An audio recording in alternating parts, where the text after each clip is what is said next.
kang tumanggap ng pera kung hindi naman yun involved sa trabaho mo. Kasi po kapag tumatanggap tayo ng pera, ang nagde-decide na para sa atin yung bulsa natin at hindi na ang utak natin. And speaking of utak, paano ba talaga ang solusyon sa mga flood? Kung obserbahan nyo po, dito sa planet Earth, kapag mababa ang lugar at mas mababa sa sea level, doon talaga pupunta ang tubig. Wala pong exception dyan. Kahit yung mga first world countries sa Amerika, sa Japan, may binabaha po dyan.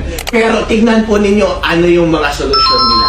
Ang ganda ng solusyon nila, grand solution. Napakalaking infrastructure, napakalaking pader, napakalaking tunnel, napakalaking tagasipsip ng tubig mula sa mababang lugar at ibalik mo sa mas mataas na water level, basta lang hindi magbaha. Ngayon, dito sa Pilipinas, may ganun bang solusyon? Wala. Dahil ang nag-decide sa mga solusyon ay mga bulsa at hindi mga utak.